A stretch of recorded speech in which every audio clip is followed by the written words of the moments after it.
ابن مسعود کہتے ہیں جب کوئی آدمی اللہ سے سوال کرنے کا ارادہ کرے تو پہلے وہ اللہ کی ایسی حمد و ثنا بیان کرے جو اس کے لائق ہے، پھر نبی صلی اللہ علیہ وسلم پر درود بھیجے، اس کے بعد دعا کرے۔ اس طرح کرنے سے ممکن ہوگا کہ وہ کامیاب ہو جائے، یعنی اپنی مطلوبہ چیز کو پا لے، اس کی دعا قبول ہو جائے۔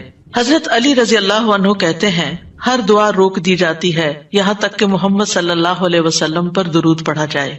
یہ ان کے احساسات ہیں اور وہ سمجھتے ہیں کہ یہ درود ہی دعاؤں کو آگے بڑھانے والا ہے۔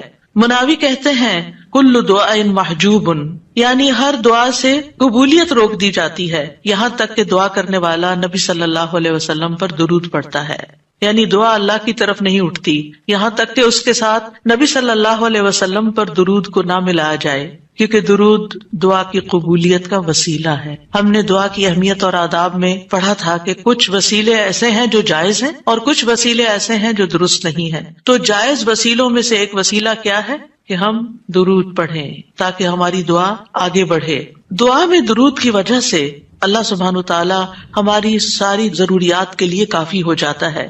صحیح الترغیب والترہیب میں آتا ہے ایک شخص نے عرض کیا، اے اللہ کے رسول صلی اللہ علیہ وسلم، کیا میں اپنی دعا کا تہائی یعنی 1/3 حصہ آپ پر درود پڑھنے کے لیے مقرر کر دوں؟ آپ نے فرمایا ہاں اگر تم چاہو تو۔ اس نے کہا 2/3 2/3؟ آپ نے فرمایا ہاں اگر تم چاہو۔ اس نے کہا اگر میں ساری دعا درود کے لیے مقرر کر دوں؟ تو رسول اللہ صلی اللہ علیہ وسلم نے فرمایا پھر تو اللہ تمہاری دنیا اور آخرت کے غم و فکر کے لیے تمہیں کافی ہو جائے گا۔ اس کا یہ مطلب نہیں ہے کہ ہم پھر کوئی دعا مانگے ہی نہ، اس کا مطلب یہ ہے کہ زیادہ سے زیادہ درود پڑھیں، یعنی دعائیں تو ہم مخصوص وقت میں پڑھتے ہیں یا پھر جب کوئی ضرورت پیش آتی ہے، لیکن درود ہم ہر وقت پڑھ سکتے ہیں، یعنی ہماری روزانہ کی جو روٹین ہے، چلتے پھرتے اٹھتے بیٹھتے، کیونکہ کچھ لوگوں نے اس کے ساتھ بھی بڑی پابندیاں عائد کی ہوئی ہیں کہ بغیر وضو کے درود نہ پڑھا جائے، سر پہ دوپٹے کے بغیر درود نہ پڑھا جائے، راستے میں کہیں درود نہ پڑھے۔ ایسا کچھ نہیں ہے، دعا ہو، ذکر ہو، درود ہو، وضو کے ساتھ، وضو کے بغیر، راستے میں، سوتے جاگتے اٹھتے بیٹھتے ہر جگہ پڑھ سکتے ہیں۔ صرف یہ ہے کہ نماز جو ہے وہ وضو کے بغیر نہیں ہوتی، وہ پوری طرح سطر ڈھانکے بغیر نہیں ہوتی۔ آپ لمبی سے لمبی نماز پڑھ رہے ہیں لیکن آپ نے ایسا دوپٹہ اوڑا ہوا ہے کہ آپ کے بال جھلک رہے ہیں تو آپ کی نماز نہیں ہوگی، آپ کی محنت ضائع ہو جائے گی۔ لیکن درود شریف کے وقت اگر آپ کام کر رہے ہیں، مثلاً کھانا پکا رہے ہیں اور آپ نے دوپٹہ اتار کے ایک طرف رکھا ہوا ہے کہ بار بار وہ بیچ میں اٹک رہا ہے تو کوئی حرج نہیں، سر ننگا بھی ہے تو درود شریف پڑھ سکتے ہیں۔ تو درود شریف پڑھتے رہنے سے انسان کے سارے مسائل حل ہو جاتے ہیں، خاص طور پر اگر آپ کے دل پر بوجھ ہے، غم ہے، پریشانی ہے تو درود ان چیزوں کو دور کرنے والا ہے، ان کا ازالہ کرنے والا ہے۔ یہ دنیا اور آخرت کی خیر کو جمع کرنے والا ہے، کیونکہ اللہ تعالیٰ جس کو غم اور فکر میں کافی ہو جائے تو ایسا شخص دنیا اور آخرت دونوں کی پریشانیوں سے نکل جائے گا، کیونکہ نبی صلی اللہ علیہ وسلم نے درود کی فضیلت کیا بتائی کہ پھر اللہ تعالیٰ اس کو دنیا اور آخرت کے ہم و غم کے لیے کافی ہو جائے گا، یعنی پھر سارے معاملات آپ کے اللہ کے سپرد ہو جائیں گے۔ یعنی اذن یکفیک اللہ ما اہمک، تمہاری دینی، دنیاوی، اخروی معاملات، ہر چیز میں جو پریشانیاں ہیں انشاءاللہ وہ دور ہو جائیں گی۔ اس کی وجہ کیا ہے؟ اس کی وجہ یہ ہے کہ انسان اللہ سبحانہ وتعالیٰ کی طرف متوجہ ہوتا ہے اور ایک محسن کے احسانات کو یاد کرتا ہے، یعنی جیسے شکر نعمتوں کو بڑھاتا ہے نا، لَإِن شَكَرْتُمْ لَأَزِيدَنَّكُمْ، اگر تم نے شکر ادا کیا تو میں تمہیں کیا کروں گا؟ اور نعمتیں دوں گا۔ درود شریف کیا ہے؟ اگر آپ غور کریں تو درود کیا ہے؟ درود دراصل نبی صلی اللہ علیہ وسلم کے ہم پر جو احسانات ہیں کہ آپ نے ہمیں ایمان سے روشناس کیا، قرآن سے روشناس کیا، حکمت سے روشناس کیا اور ہماری خاطر دعائیں کی، بے شمار احسانات ہیں نا آپ صلی اللہ علیہ وسلم۔ آج ہم آپ کو کیا بدلہ دے سکتے ہیں؟ کس شکل میں بدلہ دے سکتے ہیں؟ ہم آپ کے لیے کیا کر سکتے ہیں؟ اب ہمارے والدین ہمارے ساتھ احسان کرتے ہیں تو ہم ان کی خدمت کرتے ہیں، ہم ان کو کچھ پکا کے دے دیتے ہیں، ہم ان کو کچھ کھلا دیتے ہیں، ہم ان کو کچھ گفٹ دے دیتے ہیں، یعنی مختلف طریقے سے ماں باپ کو خوش کرنے کی کوشش کرتے ہیں، چاہے انہیں ضرورت ہو یا نہ ہو۔ ہم سب ایسے ہی کرتے ہیں نا، یعنی ہم یہ تھوڑی دیکھتے ہیں کہ ان کو اس وقت ہمارے لاڈ پیار کی ضرورت ہے یا نہیں ہے، وہ دکھی ہیں، پریشان ہیں یا نہیں ہے۔ ہم اپنی محبت کا اظہار کسی نہ کسی شکل میں کرتے رہتے ہیں۔ وہ فوت ہو جاتے ہیں تو پھر کیا کرتے ہیں؟ پھر ان کو وزٹ نہیں کر سکتے، ان کو دیکھ نہیں سکتے، ان کو کچھ دے نہیں سکتے، انہیں کچھ کھلا پلا نہیں سکتے، پھر ہم ان کے لیے بس صرف دعائیں کرتے ہیں یا صدقہ خیرات کر دیتے ہیں. یہی چیزیں ان کو فائدہ دیتی ہیں. نبی صلی اللہ علیہ وسلم کے احسانات ہم پر سب انسانوں سے زیادہ ہیں، ہمارے ماں باپ سے بھی زیادہ ہیں ہم پر. اگر ہم سیرہ پڑھیں اور دیکھیں کہ آپ نے کتنے دکھ اٹھائے، کتنے غم اٹھائے، کتنی پریشانیوں سے گزرے، تو حیران ہو جاتا ہے انسان کہ اتنی بھی سچی خیر خواہی کسی انسان کے اندر ہو سکتی. النبی اولا بالمؤمنین من انفسہم، نبی تو تم سے بھی زیادہ تمہارے لیے مہربان ہے. یعنی ہم اپنی جانوں کے بارے میں اتنے فکر مند نہیں ہوتے، ہم اپنے آپ کو خود جہنم کی آگ سے بچانے کے لیے وہ فکر نہیں کرتے جتنی فکر ہمارے نبی صلی اللہ علیہ وسلم نے ہمارے لیے کی. تو ان کے احسانات کا بدلہ کیسے دیں گے ہم ان کے لیے کیا کریں گے؟ ہم ان کے لیے درود پڑھیں گے. تو یہ درود کا پڑھنا آپ کے احسانات کا بدلہ تو ہم کہاں سے دے سکتے ہیں، لیکن اس کے جواب میں ایک شکریہ ادا کرنے کا انداز ہے، ان کی مہربانیوں کو اکنالج کرتے ہیں. کیونکہ جو شکر گزار انسان ہوتا ہے وہ دنیا میں بھی مطمئن ہوتا ہے، اس کی ایک فلفلمنٹ ہوتی ہے، اور پھر یہ ہے کہ اس کے آگے کے مرحلے بھی آسان ہوتے. وہ جس کے ساتھ بھی شکر گزاری کا معاملہ کرتا ہے، عام انسانوں کے ساتھ بھی، تو وہ ان کا محبوب بن جاتا ہے. تو جب ہم اللہ تعالیٰ کا شکر ادا کرتے ہیں تو کیا ہم اللہ کے محبوب نہیں ہوں گے؟ جب ہم رسول اللہ صلی اللہ علیہ وسلم کا شکریہ ادا کرتے ہیں، اور شکریہ ادا کرنا صرف زبان سے تھینک یو کہنا نہیں ہوتا، وہ مختلف طریقے سے کسی کو دعا دینا بھی.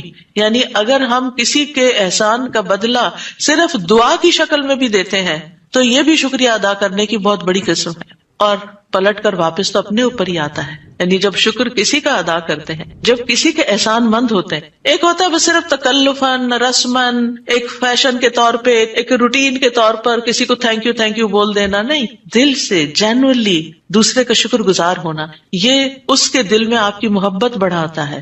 اس میں آپ کی نیت یہ نہیں ہوتی کہ وہ مجھ سے محبت کرے، نہیں، آپ اس کو اکنالج کر رہے ہوتے ہیں، اس کا احسان مان رہے ہوتے ہیں، اور اللہ تعالیٰ اس کے دل میں آپ کی محبت ڈال دیتا ہے. اور جو ناشکرے انسان ہوتے ہیں، جو ناقدرے ہوتے ہیں، سب سے پہلے تو ہم اللہ ہی کے حق میں ناقدرے، وما قدر اللہ حق قدری، ہم نے اللہ کی قدر ہی نہیں کی جیسا قدر کرنے کا حق ہے. ہم نے نبی صلی اللہ علیہ وسلم کی قدر ہی نہیں کی جیسا کہ قدر کرنے کا حق ہے. تو ہماری یہ تسبیحات اور ہمارا یہ درود شریف اس قدر کی طرف بڑھنے کا ایک چھوٹا سا جسچر ہے کہ ہم واقعی اس بات کو مانتے ہیں کہ ان کے ہم پر احسانات تھے. لہٰذا جب ہم درود پڑھتے ہیں تو اس کا مطلب یہ ہے کہ ہم نے باقی چیزیں چھوڑی اور ہم آپ کا حق ادا کرنے کی طرف متوجہ ہو گئے. تو یہ چیز اللہ تعالیٰ کو کتنی پسند آتی ہوگی کہ یہ اپنے لیے کچھ نہیں مانگ رہا، اپنے لیے نہیں کچھ مانگ رہا، اپنی باتیں نہیں کر رہا، یہ اپنے غموں کو بھول کے، اپنے کاموں کو چھوڑ کے صرف نبی صلی اللہ علیہ وسلم پر درود بھیج رہا، یعنی ان کا احسان مان کر ان کا شکریہ ادا کرتے ہوئے ان کے لیے دعا کر رہا ہے. نبی صلی اللہ علیہ وسلم اللہ تعالیٰ کے محبوب ہیں، سب سے بہترین بندے ہیں، سب سے بہترین نبی ہیں. اللہ تعالیٰ ان سے محبت کرتا ہے. اللہ تعالیٰ فرماتے قل ان کنتم تحبون اللہ فاتبعونی یحببکم اللہ، کہہ دیجیے اگر تم اللہ سے محبت کرتے ہو میری اتباع کرو، اللہ تم سے محبت کرے گا. تو نبی صلی اللہ علیہ وسلم کی اتباع ہو، آپ کی سنتوں پر عمل کرنا ہو، آپ پر درود پڑھنا ہو، یہ سب اس میں اضافہ کرتا ہے اللہ کی محبت بندے کو ملتی ہے. یحببکم اللہ، اللہ تم سے محبت کرے گا. اور اللہ تعالیٰ جس سے محبت کرے پھر اس کی تو بات ہی کیا، سیجعل لہم الرحمن ودا، اس کے مسائل کیسے حل نہیں ہوں گے؟ اس کے مسائل ضرور حل ہوں گے، اس کے غم دور ہوں گے، اس کی پریشانیاں دور ہوں گی. لہٰذا جب ہم اس سٹیٹ میں آ جاتے ہیں تو پھر آپ دیکھیں کہ یہ درجہ اس سے بھی بڑھ جاتا ہے جو ہم اپنے لیے خود کچھ مانگ رہے ہوتے ہیں نا. کیونکہ جب آپ کو کسی سے محبت ہوتی ہے تو آپ اس کے لیے کچھ بھی کرنے کو تیار ہوتے ہیں. یہ تو انسان کا حال ہے، انسان کی محبت ہے نا.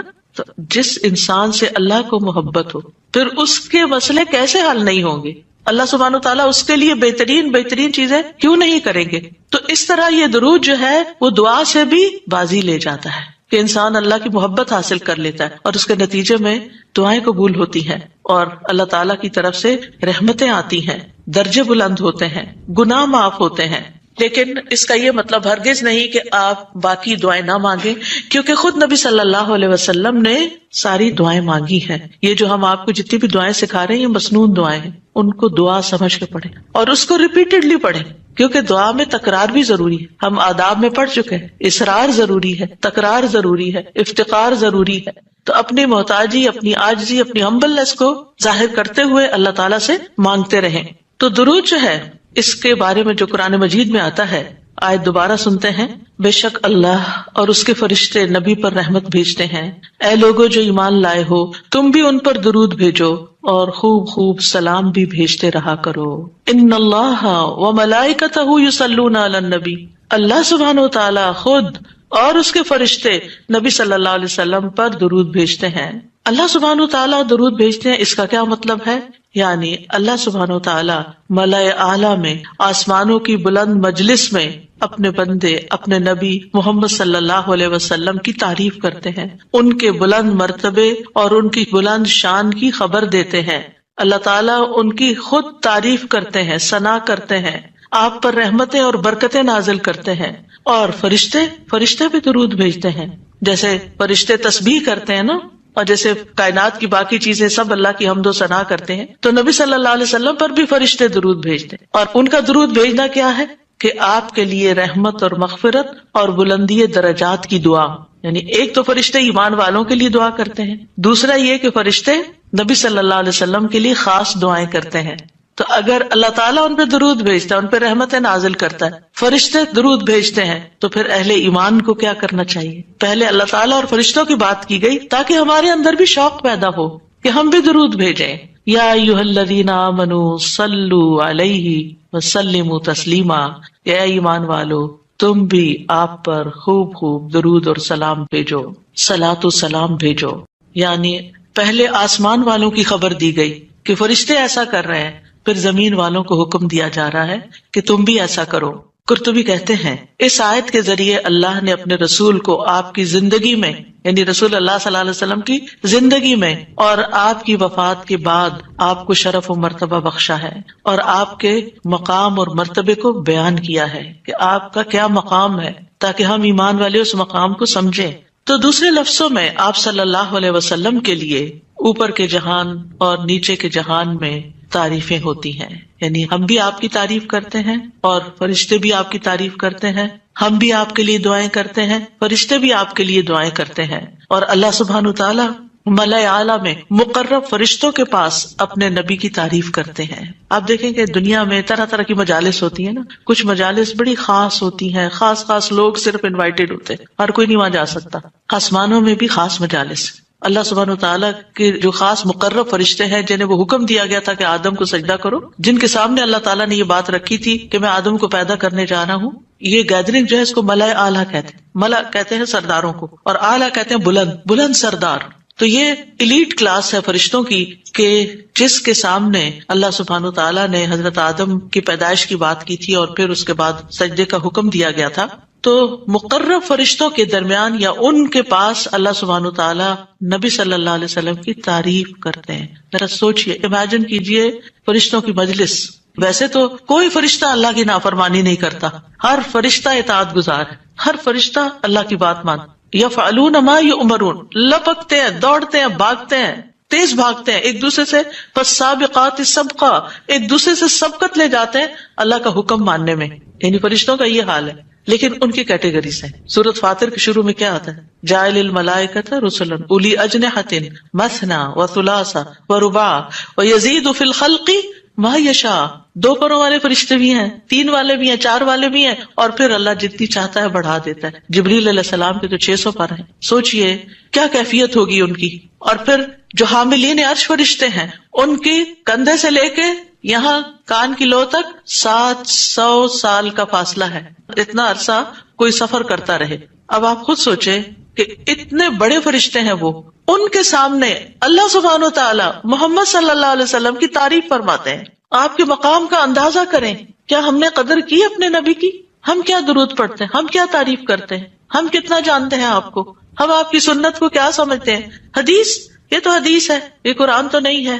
استغفر اللہ، آپ نے دین کے مختلف چیزوں میں فرق کر دیا، جس کو خود رسول اللہ صلی اللہ علیہ وسلم دے کر گئے تھے، آپ کس راہ پہ چل پڑے؟ تو آپ سوچئے کہ اللہ کے رسول صلی اللہ علیہ وسلم کی تعریف وہاں ہو رہی، راہ گزرتا بھی کوئی ہماری تعریف کر دے نا تو ہم ایسے بھول جاتے ہیں کہ بڑی چیز ہو گئے، ہم پتہ نہیں کیا بن گئے ہیں۔ اس کو بھی بہت کچھ سمجھتے ہیں. کبھی فیس بک پہ لگاتے ہیں یہ فلاں نے ہماری تعریف کی ہے، کبھی کچھ کرتے ہیں کبھی کچھ کرتے ہیں تعریف. آپ سوچئے پھر ہم کیا ہے اور محمد صلی اللہ علیہ وسلم کیا ہے جن کی تعریف اللہ تعالیٰ کر رہے ہیں اور وہ فرشتوں کی مجلس میں کر رہے ہیں. اس تعریف کا کیا کہنا.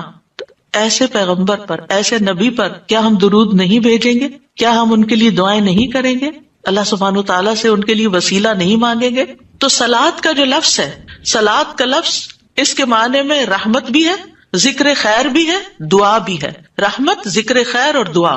قاموس میں ہے الصلاۃ الدعاء والرحمت والاستغفار وحسن الثناء من اللہ عز وجل علی رسولہ صلی اللہ علیہ وسلم. صلاۃ سے مراد دعا، رحمت، استغفار اور اللہ عز وجل کی طرف سے اس کے رسول کی تعریف ہے.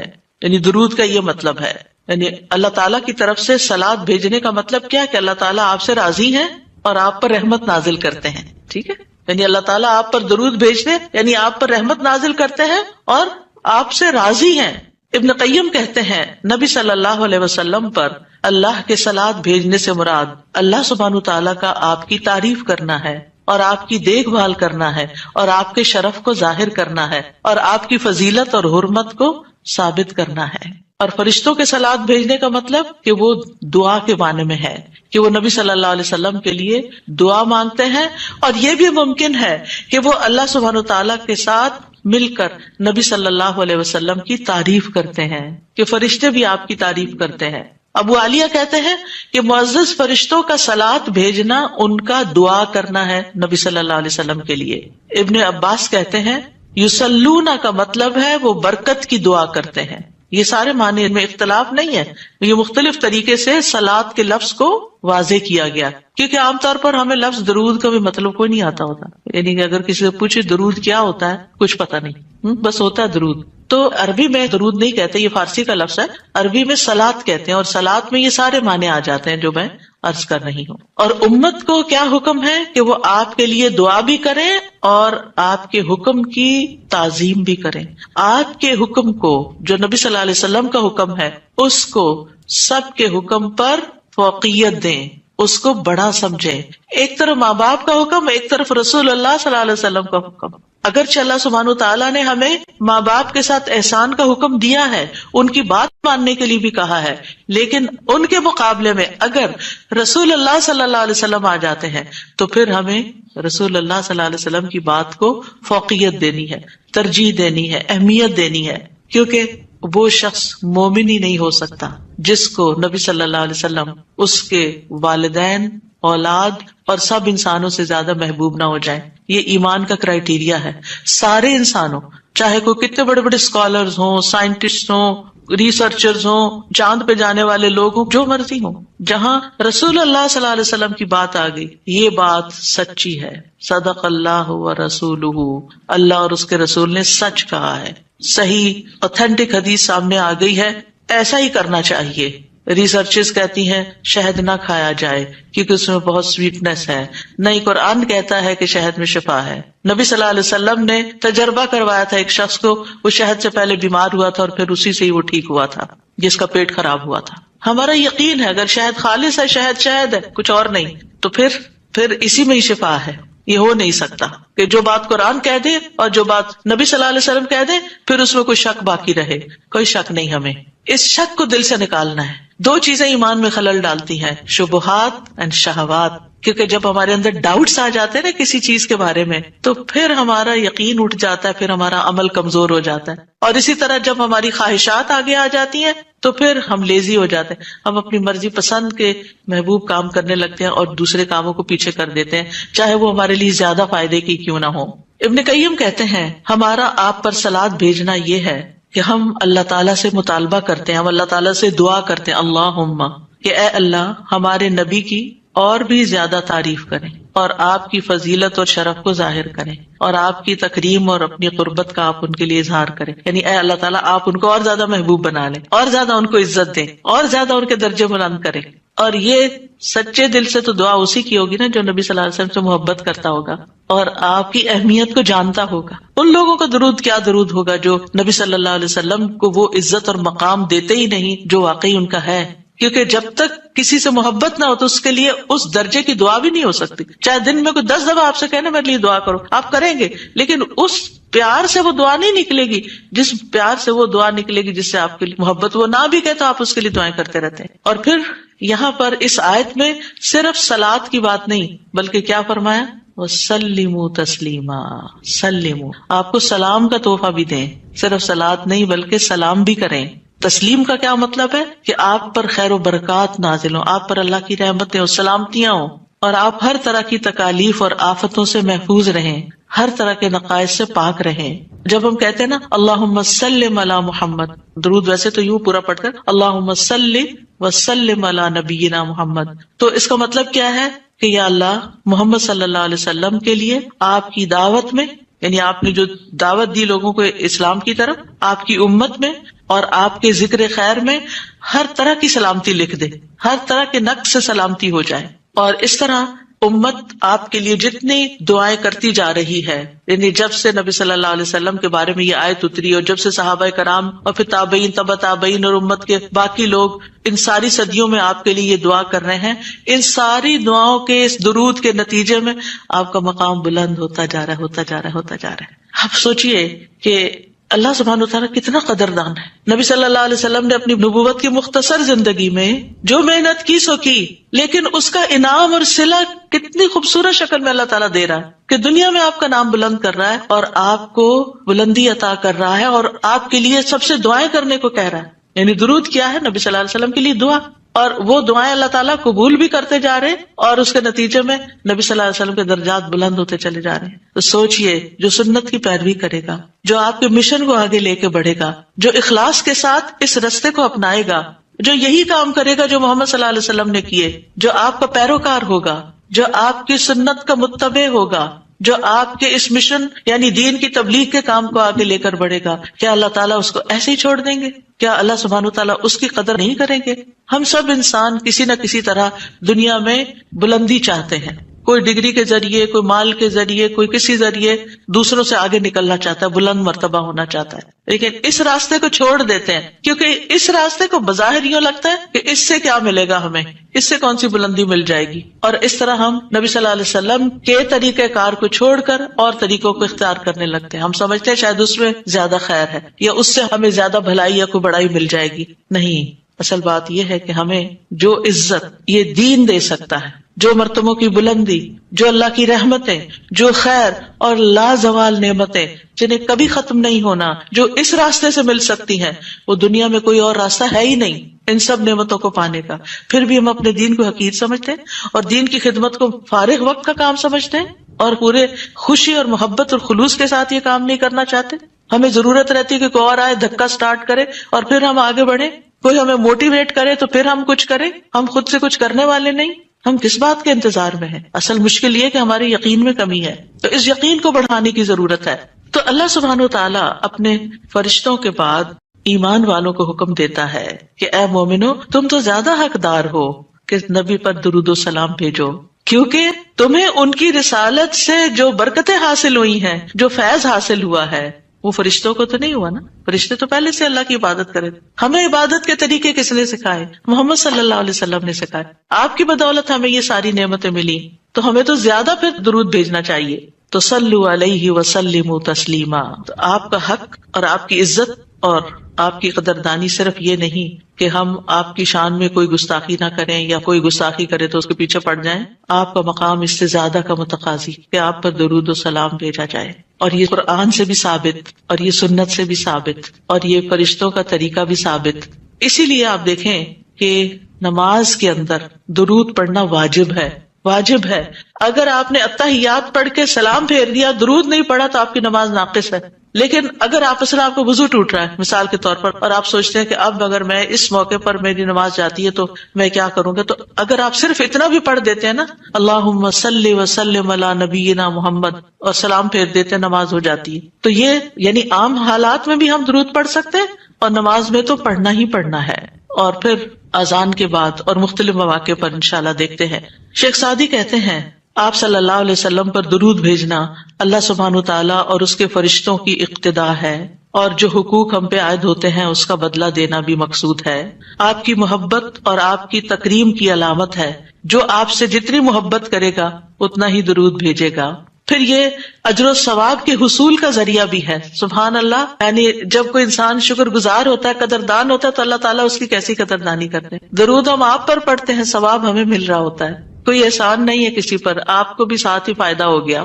اور پھر یہ ایمان کی علامت ہے، کیونکہ جو آپ سے محبت نہیں کرتا اس کا ایمان مکمل نہیں. اور پھر آپ کی توقیر جس کا حکم اللہ تعالیٰ نے دیا اس کی علامت بھی ہے. لِتُؤْمِنُوا بِاللَّهِ وَرَسُولِهِ وَتُعَزِّرُوهُ وَتُوَقِّرُوهُ وَتُسَبِّحُوهُ بُكْرَةً وَأَصِيلًا، تاکہ تم اللہ اور اس کے رسول پر ایمان لاؤ اور اس کی مدد کرو اور اس کی تعظیم کرو اور دن کے شروع اور آخر میں تسبیح کرو. نبی صلی اللہ علیہ وسلم کی امت پر جو احسانات ہیں ان کا تھوڑا سا ذکر کرنا اس لیے ضروری ہے تاکہ یاد تازہ ہو جائے کہ آپ کے ذریعے میں کیا کیا فیض ملا. سب سے بڑی بات یہ کہ وہ ہمارے بارے میں بڑے رحیم و شفیق تھے. لَقَدْ جَاءَكُمْ رَسُولٌ مِّنْ أَنفُسِكُمْ عَزِيزٌ عَلَيْهِ مَا عَنِتُّمْ حَرِيصٌ عَلَيْكُمْ بِالْمُؤْمِنِينَ رَءُوفٌ رَحِيمٌ. لوگوں تمہارے پاس تمہیں میں سے ایک رسول آیا ہے، اگر تمہیں کوئی تکلیف پہنچے تو اسے گراں گزرتی، اس کو تکلیف ہوتی ہے. کیا ہمارے اندر بھی دوسروں کے لیے ایسے احساسات ہیں کہ کسی کو تکلیف پہنچے تو ہمیں تکلیف ہو جائے؟ نبی صلی اللہ علیہ وسلم کو ایمان والوں کی تکلیف سے تکلیف پہنچتی تھی. وہ تمہاری فلاح کا حریص ہے. ہم ہیں لوگوں کی فلاح کے حریص کہ ان کو ہدایت ہو جائے، یہ دین کی طرف آ جائیں. مومنوں پر نہایت مہربان اور رحم کرنے والا ہے. یہ ہیں ہمارے رسول جن کی گواہی اللہ تعالیٰ نے دی کہ ان کے اندر کے جذبات لوگوں کے لیے کیا ہیں اور ان کا مشن کیا اور وہ چاہتے کیا ہیں آپ کے لیے. اور وہ اتنے شفیق اور مہربان ہے. یعنی ایک دائی کی بنیادی صفت ہونی چاہیے کہ وہ دوسروں سے محبت کرنے والا ہو، دوسروں کی خیر کرنے والا ہو. ہم بعض اوقات دین کا کام کرتے ہوئے اتنے پروفیشنل ہو جاتے ہیں کہ ہماری ٹون بھی بڑی اسپارٹ ہو جاتی ہے اور ہمارا انداز بھی بڑا تحکمانہ ہو جاتا ہے. ہم سمجھتے ہیں کہ ہم صحیح معنی میں خدمت کر رہے ہیں. نہیں، کہیں ایسا نہ ہو کہ اس کی وجہ سے لوگ دین سے ہی دور ہو جائیں. نبی صلی اللہ علیہ وسلم کا یہ طریقہ نہیں تھا. اللہ کی قسم ہم جتنے سنت کے زیادہ قریب ہوں گے اتنے ہی زیادہ ہم دین کو فائدہ پہنچانے والے ہوں گے، اور جتنے سنتوں سے دور ہو جائیں گے اور آپ کے طریقے سے دور ہو جائیں گے آپ سے بھی اتنے ہی دور ہو جائیں گے اور دین کو بھی اتنا ہی نقصان پھر دیں گے. نبی صلی اللہ علیہ وسلم مومنوں پر ان کی جانوں سے بھی زیادہ قریب ہیں. النبی اولی بالمؤمنین من انفسہم وازواجہ امہاتہم. یہ نبی مومنوں پر ان کی جانوں سے زیادہ حق رکھنے والا ہے اور اس کی بیویاں ان کی مائیں ہیں. نبی صلی اللہ علیہ وسلم نے فرمایا دنیا میں کوئی مومن ایسا نہیں جس سے میرا دنیا اور آخرت میں سب سے زیادہ قریب کا رشتہ نہ ہو. اگر چاہتے ہو تو یہ آیت پڑھ لو. یعنی صرف اس دور کے لوگوں کے لیے نہیں تھے آپ قریب، بلکہ ہمارے لیے بھی ہیں. فرمایا یہ آیت پڑھ لو، النبی اولی بالمؤمنین من انفسہم. نبی مومنوں پر ان کی جانوں سے بھی زیادہ قریب ہیں. لہٰذا جو کوئی مومن مر جائے اور مال چھوڑ جائے تو وہ اس کے خاندان کو ملے گا، اس کے وہ وارث ہوں گے. اور جو قرض یا عیال چھوڑ جائے وہ میرے پاس آئے، میں اس کا بندوبست کروں گا. آج کوئی حکمران، کوئی لیڈر ایسا ہے جو یہ کہے کہ تمہارا کوئی فوت ہو جائے جو وہ چھوڑے وہ سب تمہارا، لیکن اگر کوئی تمہاری ضرورت ہے تو میرے پاس آ جاؤ؟ ایسی خیرخواہی محمد صلی اللہ علیہ وسلم کے اندر تھی اپنے ساتھیوں کے لیے. آپ امت کے لیے روتے تھے. نبی صلی اللہ علیہ وسلم نے ابراہیم علیہ السلام کے بارے میں یہ آیت پڑھی، رب انہن اضللن کثیرا من الناس فمن تبعنی فانہ منی. کہ اے میرے رب ان بتوں نے بہت سے لوگوں کو گمراہ کر دیا ہے تو جو میری پیروی کرے وہ مجھ سے ہوگا. اور یہ آیت جس میں عیسیٰ علیہ السلام کہتے ہیں ان تعذبہم فانہم عبادک وان تغفر لہم فانک انت العزیز الحکیم. اے اللہ اگر تو انہیں عذاب دے، یعنی جو میرے پیروکار ہیں، تو تیرے بندے ہیں دے دے، اور اگر تو بخش دے تو بے شک تو عزیز الحکیم ہے. نبی صلی اللہ علیہ وسلم نے کیا فرمایا؟ ابراہیم علیہ السلام نے کہا بس وہ میرے ہیں جو میری پیروی کرے. عیسیٰ علیہ السلام نے کہا تیرے بندے ہیں، تو چاہے تو سزا دے دے. نبی صلی اللہ علیہ وسلم کو دیکھیے، پھر آپ نے یہ دو آیتیں پڑھ کے اپنے ہاتھ اٹھائے اور فرمایا اے اللہ میری امت، میری امت، امتی امتی. اور آپ رونے لگ گئے. یہ آپ کے دل میں امت کے لیے پیار تھا. امت کے دل میں محمد صلی اللہ علیہ وسلم کے لیے کیا محبت ہے. تو اللہ عز و جل نے فرمایا اے جبریل جاؤ محمد کے پاس، حالانکہ تیرا رب خوب جانتا ہے، اور ان سے پوچھو کہ کیوں رو رہے ہیں. جبریل علیہ السلام آپ کی خدمت میں آئے اور آپ سے رونے کی وجہ پوچھی تو رسول اللہ صلی اللہ علیہ وسلم نے انہیں بتا دیا کہ میں اپنی امت کے لیے رو رہا ہوں، حالانکہ اللہ سب سے زیادہ جاننے والا ہے. تو اللہ تعالیٰ نے فرمایا اے جبریل محمد کی طرف جاؤ اور ان سے کہہ دو کہ ہم آپ کو آپ کی امت کے بارے میں ضرور راضی کر دیں گے اور ہم آپ کو غمگین نہیں کریں گے. اتنے حریص تھے وہ ہماری نجات کے اور ہماری فلاح کے. تو کیا وہ والدین سے بھی زیادہ پھر مہربان نہیں ہم پر؟ ہمارے ماں باپ ہماری دنیا کا غم کرتے ہیں، ہماری دنیا کی فکریں کرتے ہیں، ان کو کھانا کہاں سے ملے گا، ان کے فلاں چیز کا کیا ہوگا، فلاں چیز کا کیا ہوگا. نبی صلی اللہ علیہ وسلم ہماری دنیا کے تو پیچھے ہو گیا نا کہ جس کا عیال ہو، قرض دار ہو، میرے پاس آ جائے، لیکن ہماری آخرت کی فکر کرتے ہیں کہ میری امت کی بخشش ہوگی کہ نہیں ہوگی. ایک دفعہ کوئی لا الہ الا اللہ محمد الرسول اللہ کہہ کر اس دین میں داخل ہو جاتا ہے تو پھر محمد صلی اللہ علیہ وسلم اس کے لیے مہربان ہو جاتے ہیں، اس کے لیے غمگین ہو جاتے ہیں کہ اس کی بخشش ہو جائے. آپ ہر نماز میں امت کے لیے دعائیں کرتے تھے، ہر نماز میں. حضرت عائشہ کہتی ہیں میں نے رسول اللہ صلی اللہ علیہ وسلم کو خوش طبیعت دیکھ کر کہا اے اللہ کے رسول میرے لیے اللہ تعالیٰ سے دعا کریں. آپ نے فرمایا اللہم اغفر لعائشہ ما تقدم من ذنبها وما تأخر وما اسرت وما اعلنت. اے اللہ عائشہ کے سب گناہ بخش دے، جو اس نے پہلے کیے، جو بعد میں کیے، جو چھپا کے کیے، جو اعلانیہ کیے. خوشی سے حضرت عائشہ نے ہنسنا شروع کر دیا، یہاں تک کہ ہنستے ہنستے ان کا سر رسول اللہ صلی اللہ علیہ وسلم کی گود میں جا پڑا. آپ نے پوچھا کیا تمہیں میری دعا نے خوش کر دیا؟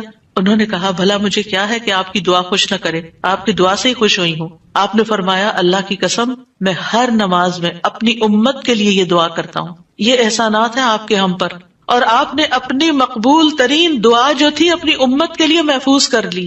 نبی صلی اللہ علیہ وسلم نے فرمایا مجھ سے کہا گیا آپ مانگیں، کیونکہ ہر نبی نے مانگا ہے، ہر نبی کو ایک مقبول دعا دی گئی ہے کہ جو اللہ تعالیٰ ضرور قبول کرے گا. لیکن میں نے اپنا سوال قیامت کے دن کے لیے مؤخر کر دیا، ڈیلے کر دیا، وہاں جا کے مانگوں گا اور وہ تمہارے لیے ہوگا، اور لا الہ الا اللہ کی گواہی دینے والے ہر شخص کے لیے ہوگا. ہمیں اگر اللہ تعالیٰ کی طرف سے یہ پیغام آئے کہ کوئی ایک دعا مانگ لو وہ ضرور قبول ہوگی، تو ہم جھٹ سے اپنے لیے کوئی دنیا کی دعا مانگ لیں گے جو جلد ختم بھی ہو جانے والی. اس سے آپ کی حکمت کا اندازہ لگائیں اور ہمارے لیے آپ کی محبت کا اندازہ کریں. آپ کی وجہ سے امت کو شفاعت ملے گی. نبی صلی اللہ علیہ وسلم نے فرمایا مجھے 5 چیزیں ایسی دی گئیں جو مجھ سے پہلے کسی کو نہیں دی گئی. ان میں سے ایک مجھے شفاعت عطا کی گئی، یعنی نبی صلی اللہ علیہ وسلم کو شفاعت کا حق دیا گیا. نبی صلی اللہ علیہ وسلم امت کی شفاعت کی خاطر تمام رات فکر مند رہے. ابو ذر کہتے ہیں ایک مرتبہ رسول اللہ صلی اللہ علیہ وسلم نے نماز شروع کی اور ساری رات صبح تک ایک ہی آیت رکوع اور سجود میں پڑھتے رہے کہ اے اللہ اگر تو انہیں عذاب میں مبتلا کر دے تو یہ تیرے بندے ہیں، اور اگر تو انہیں معاف کر دے تو بڑا غالب حکمت والا ہے. جب صبح ہوئی تو میں نے عرض کیا یا رسول اللہ آپ ساری رات صبح تک رکوع اور سجود میں ایک ہی آیت پڑھتے رہے. آپ دیکھیے کہ وہ جو سوال اکثر آتا ہے نا کہ سجدے میں قرآنی دعا پڑھ سکتے ہیں یا نہیں، اس کا یہ جواب ہے، ٹھیک ہے، کہ قرآنی آیت جو دعا کی شکل میں ہو وہ پڑھ سکتے ہیں. آپ صلی اللہ علیہ وسلم نے فرمایا میں اپنے رب سے اپنی امت کے لیے سفارش کا حق مانگ رہا تھا. یہ دعا کر کے امت کے لیے سفارش کا حق مانگ رہا تھا جو اللہ نے مجھے عطا کر دیا، اور انشاءاللہ یہ ہر اس شخص کو نصیب ہوگی جو اللہ کے ساتھ کسی کو شریک نہیں ٹھہراتا، شرک نہیں کرتا. ابن عباس کہتے ہیں رسول اللہ صلی اللہ علیہ وسلم نے فرمایا اللہ نے میرے لیے میری امت کی غلطی اور بھول چوک اور جس پر ان کو مجبور کر دیا جائے اس سے درگزر فرمایا ہے، اور یہ بھی آپ کا ایک احسان ہے ہم پر. نبی صلی اللہ علیہ وسلم نے اپنی امت کو مشقت میں نہیں ڈالا، بس وہ کام سکھائے جو وہ کر سکتے تھے آسانی سے. آپ صلی اللہ علیہ وسلم نے فرمایا اگر میری امت پر مشقت نہ ہوتی تو میں انہیں ہر نماز کے وقت وضو کرنے کا حکم دیتا، یعنی چاہے وضو ہوتا پھر بھی دوبارہ حکم دیتا، لیکن اگر وضو ہے تو دوبارہ نہ بھی کرو. یہ آسانی دی آپ نے. آپ اپنی امتیوں کو آگ سے بچانے کی شدید حرص رکھتے تھے. نبی صلی اللہ علیہ وسلم نے ایک مرتبہ فرمایا میری مثال اور لوگوں کی مثال اس شخص کی طرح ہے جس نے آگ روشن کی، جب اس کے چاروں طرف روشنی پھیل گئی تو پروانے اور کیڑے مکوڑے جو آگ پہ گرتے ہیں اس میں گرنے لگے. وہ آدمی ان کو آگ سے دور کرتا ہے لیکن وہ اس کے قابو میں نہیں آتے بلکہ آگ میں داخل ہو جاتے ہیں. اسی طرح میں تمہاری کمروں سے پکڑ پکڑ کر تمہیں آگ سے روکتا ہوں اور تم اس میں گرتے جاتے ہو، یعنی میں تمہیں روکتا ہوں کہ وہ غلط کام نہیں کرو کہ جو آگ کی طرف لے جانے والے ہیں، اور تم رک نہیں رہے. اسی طرح آپ صلی اللہ علیہ وسلم نے اپنے بعد آنے والے امتیوں کے لیے بھی محبت کا اظہار کیا ہے. حدیث میں آتا ہے آپ نے فرمایا کاش میں اپنے بھائیوں سے مل پاتا. نبی صلی اللہ علیہ وسلم کے صحابہ نے عرض کیا کیا ہم آپ کے بھائی نہیں؟ آپ نے فرمایا تم میرے صحابہ ہو. میرے بھائی وہ لوگ ہیں جو مجھ پر ایمان لائے ہوں گے لیکن میری زیارت نہ کر سکے ہوں گے، یعنی آپ کے بعد دنیا میں آئے ہیں. پھر یہ ہے کہ درود شریف پڑھنے کے فائدے کیا ہیں. یہ تو تھا کہ آپ کے احسانات ہیں ہم پر، لہٰذا ہمیں انسان ہونے کی حیثیت سے ہمارے اوپر لازم ہے کہ احسان کا بدلہ چکائیں اور ہم آپ پر درود پڑھیں. لیکن ویسے فائدے کیا ہیں؟ ایک بار درود بھیجنے پر 10 رحمتیں ملتی ہیں. صحیح مسلم کی روایت میں آتا ہے. سنن نسائی میں آتا ہے جو شخص مجھ پر 1 مرتبہ درود بھیجے گا اللہ اس پر 10 مرتبہ رحمتیں نازل کرے گا